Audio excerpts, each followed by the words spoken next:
Hey ladies and gents, and welcome to the Controlled Interest Gamecast episode 63. And I'm, as always, actually no, I'm not joined by anyone this week.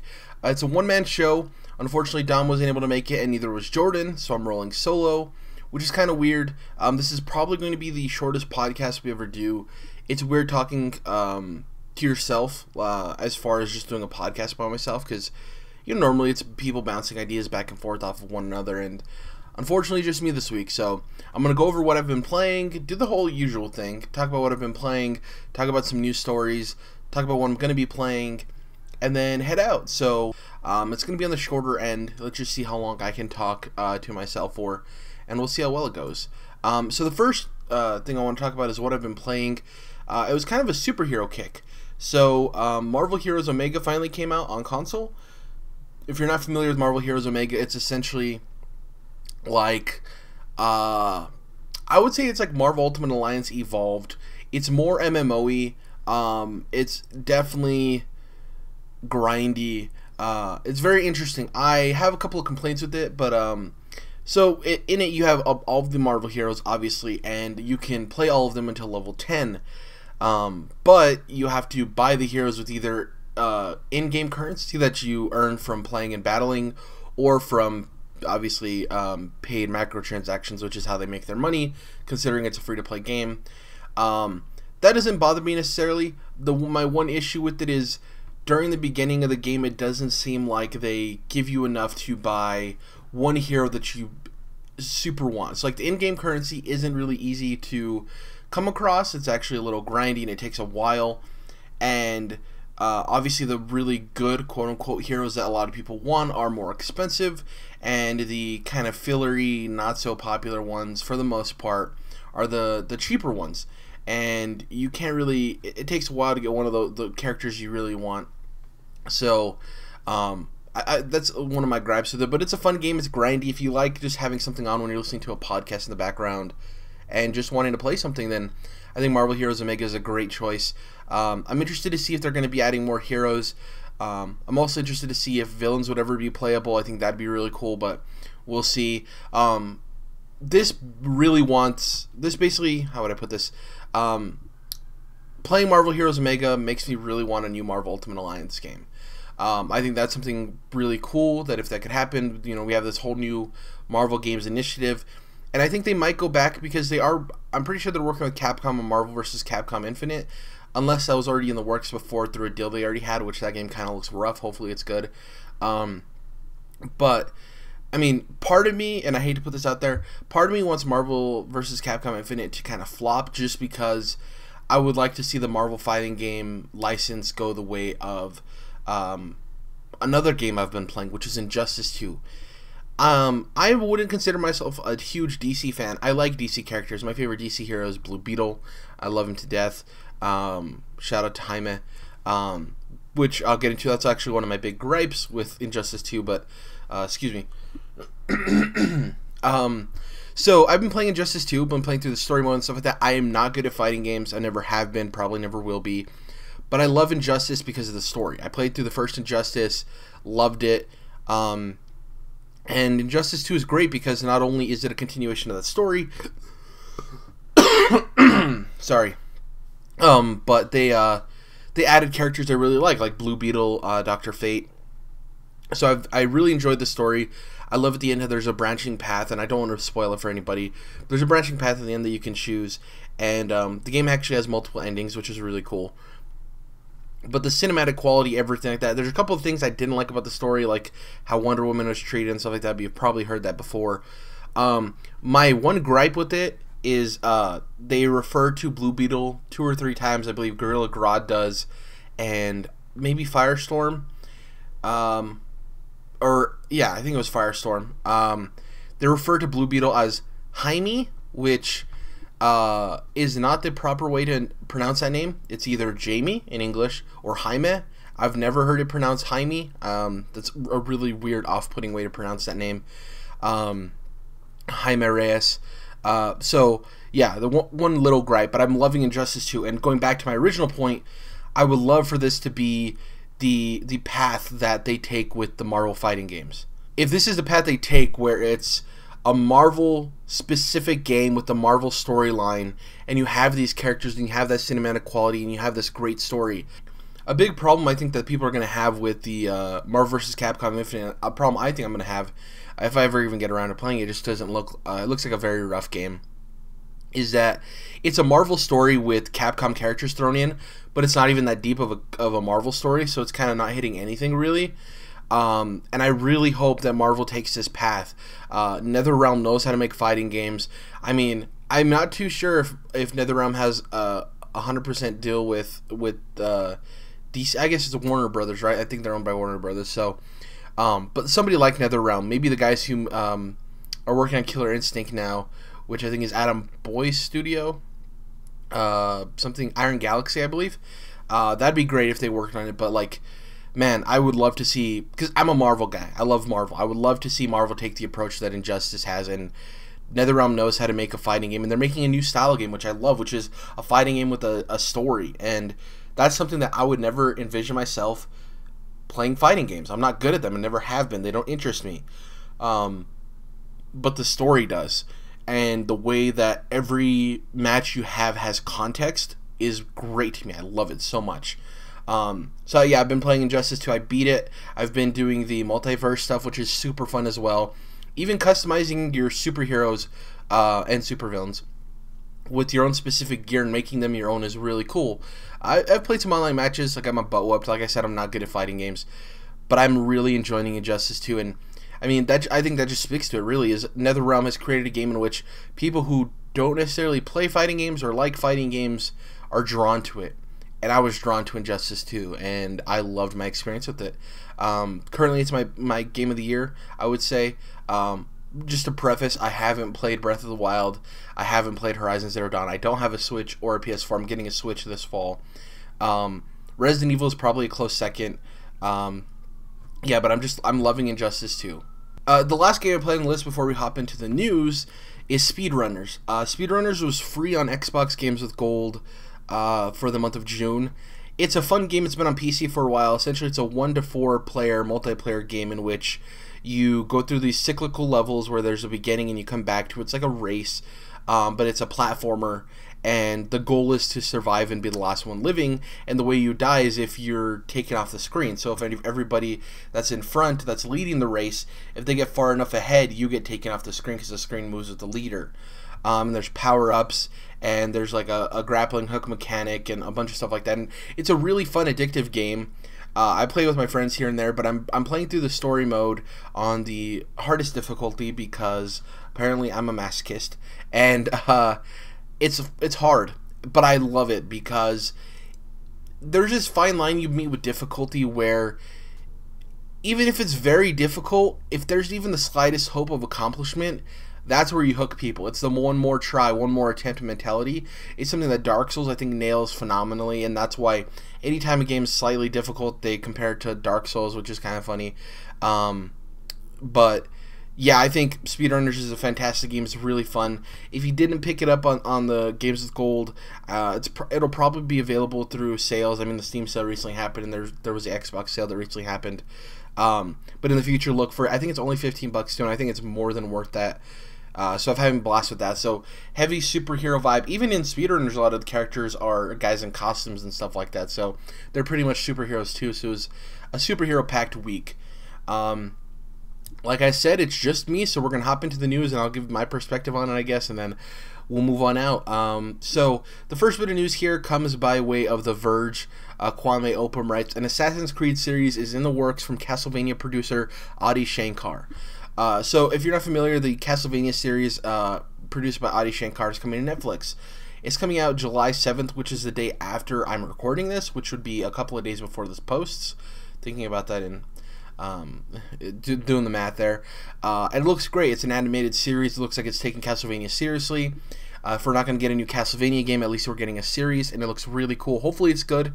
You'll know before I do, considering, like I said before, you're listening to this after it came out. But we have, the announcement that Assassin's Creed is going to be turned into a series by Adi Shankar, which I'm super excited for. The movie was okay. Obviously, it wasn't great. A lot of people feel it got the nature of the game, but it wasn't a good movie. And I think that if this is going to be an animated series kind of thing, I think it can take Assassin's Creed to the level it needs to without having to worry about the high production costs and having to compromise the vision of it and that kind of stuff. And everything I've seen from the Castlevania series, like I said, I haven't watched it yet. It hasn't come out yet, for me anyways. It looks fantastic, and it looks like he treated it with the right sense of respect. And Ubisoft has contacted him and been like, yo, dude, we want you to make something for us too. We already know we got the Assassin's Creed movie, they have a Division movie in the works, and they have a Splinter Cell movie in the works, which I didn't know. If you're not familiar, the Splinter Cell movie already cast Tom Hardy as Sam Fisher, which I didn't know, which is really surprising. But yeah, Ubisoft's like, we like what you're doing in Castlevania, we want this with Assassin's Creed. The interesting thing is, where is this going to take place? Are they going to adapt the Ezio story? Because even though I've played through the Ezio trilogy, I would really love to see that through anime form. Is it going to be a new assassin? Which I think would be interesting too. And maybe this information's come out. Maybe they talked about it's going to be a new assassin. I don't know. But I think this is really good for Ubisoft. I think this is more of them trying to win over fans. Yves Guillemot and his family and the company in general are trying to fight off of a Vivendi takeover. And that's why they had so much heart in their E3 show. And that's why they're trying to be so close to customers, because they want people to understand that Vivendi might turn the company in opposite direction. If Vivendi takes over, we may never see Beyond Good and Evil 2. We may not see it, period, either way. But if Vivendi takes over, that might be the first thing on the chopping block. And Vivendi isn't known for necessarily doing great things. And maybe they've changed. But Yves Guillemot definitely wants it to stay with them, and he wants Ubisoft to be a product that he's behind, him and his family and everyone there.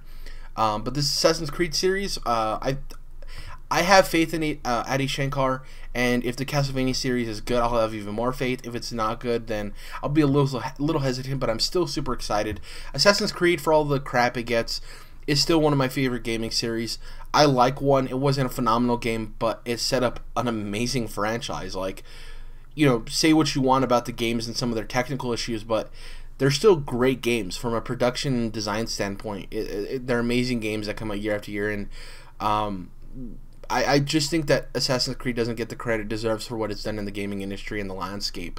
And I'm super excited for this series, so we'll see what happens there. The next story is a little bit of a tease. So Platinum Games recently went to Twitter and tweeted out an image, a couple of images actually, and one of these is a group of guys, and I hope, I'm not super familiar with Platinum Games lore and their company as a whole, so these might be the producers or characters like Guerrilla's style, but they have 3 characters sitting at a table playing a game on a screen. The screen's blurred out, but it's clearly Wonderful 101. The guys have jackets on them, which are, I've never played Wonderful 101. It's a game that I'm interested in maybe trying, and if this tease is enough, then that might be the case. They're wearing Wonderful 101 jackets, and they're playing on Joy-Con controllers, Famicom style Joy-Con controllers, which look really nice. So they're essentially teasing that Wonderful 101, or maybe a sequel or some kind of, obviously it's going to be a port if it's Wonderful 101, is coming to the Switch. I don't speak Japanese, so I don't know what the rest of the message says, but it's essentially a picture of them teasing Wonderful 101 coming to the Switch, which is really cool. So if you're a fan of that game, if you've always been interested in that game, shout out to Ben Moore from Easy Allies.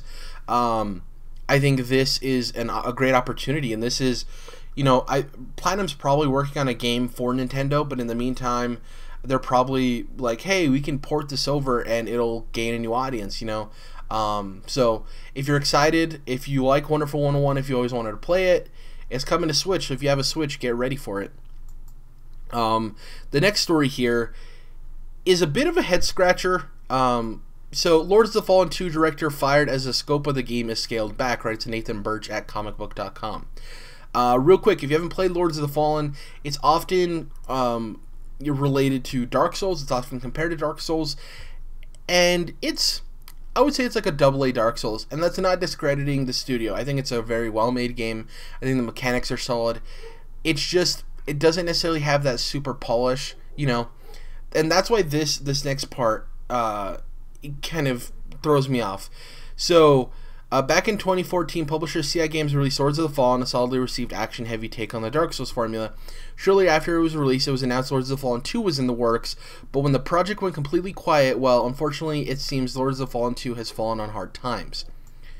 Recently, Lords of the Fallen 2 director Tormaz Gop, and I'm butchering his name, announced he'd been fired by CI Games and didn't paint a pretty picture. I was let go because of a reduction in team, in scope, in budget, in business approach. Almost 2 years I've been working on the sequel, and I've not seen it leave the concept vision stage. There came a time when Sniper Ghost Warrior 3 was the most important thing for CI Games, the next big hit. It also might be the reason why Lords of the Fallen 2 is not progressing as fast. Of course, it's common knowledge that Sniper Ghost Warrior 3 didn't go exactly according to plan, especially if it goes for sales, and here we are. As Gott mentioned, CI Games was hit hard with the ambitious Sniper Ghost Warrior 3, was rocked by scathing reviews and disappointing sales. As a result, CI Games boss Marek Tymiński has declared his company is getting out of the AAA game business. Tymiński clarified what that means for Lords of the Fallen 2.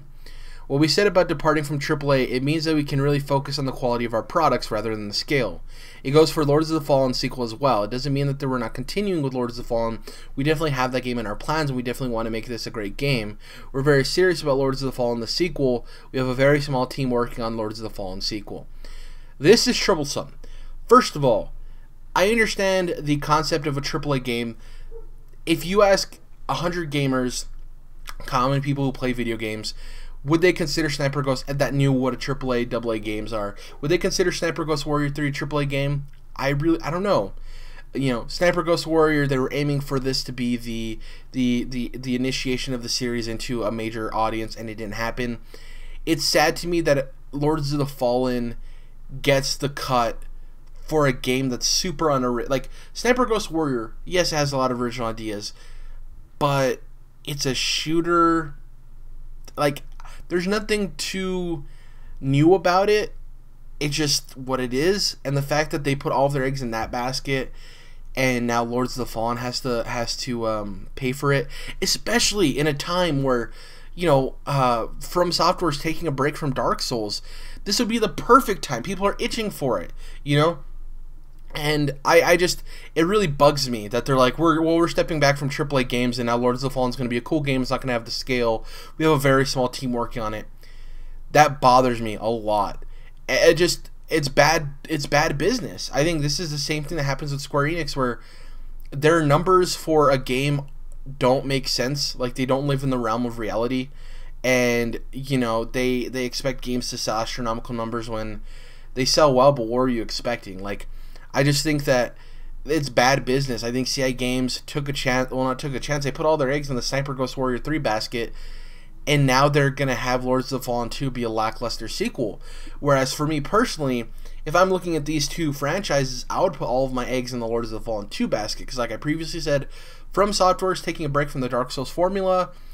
Sniper Ghost Warrior, there's so many shooters out there, so many military shooters. You're not going to find a super audience like you want to, apparently. You think it's a AAA game that's going to sell millions of copies. It just sucks that they took a chance on Sniper Ghost Warrior 3, and now Lords of the Fallen 2 is probably not going to be the game we expect it to be. You know, Lords of the Fallen even made its way to mobile, which is weird. So it's going to really bother me if this is even just a mobile game.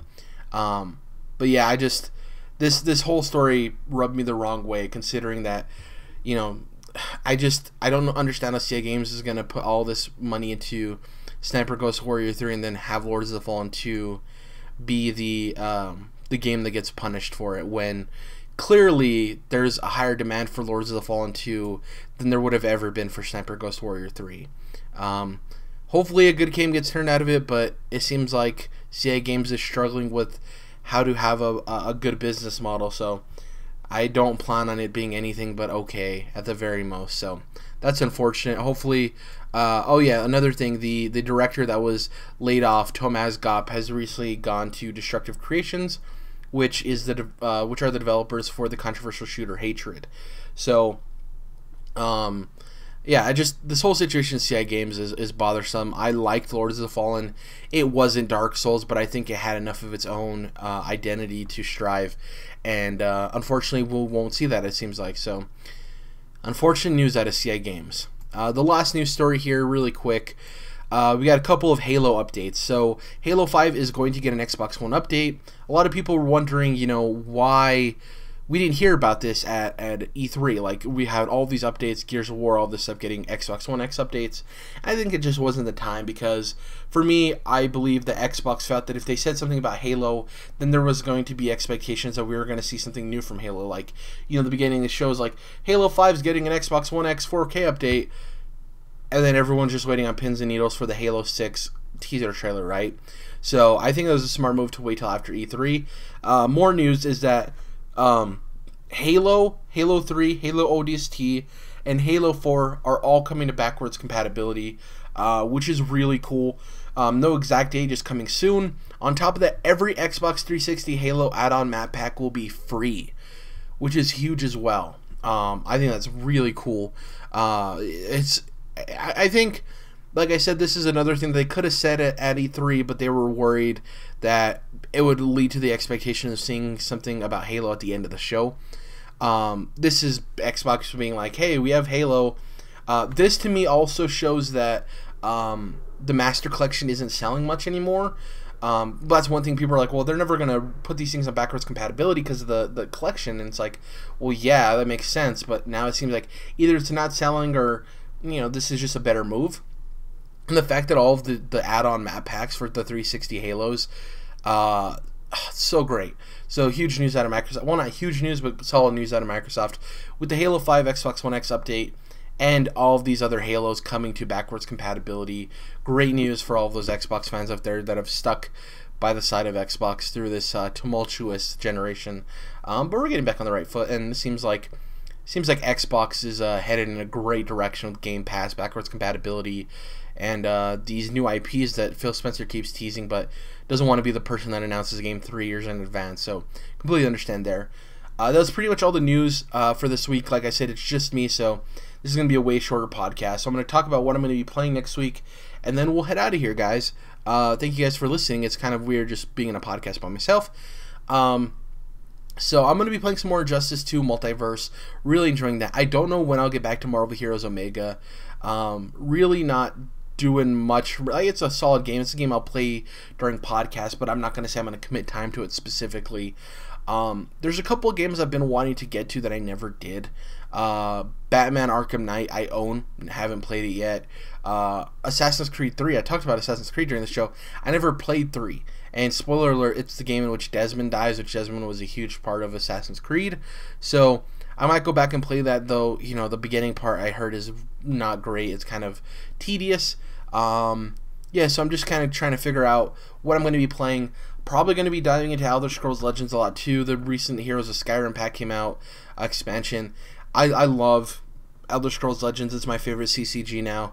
Hearthstone's cool and all. I'm just, like I've said multiple times on this podcast, not a huge Blizzard Universe guy outside of Overwatch.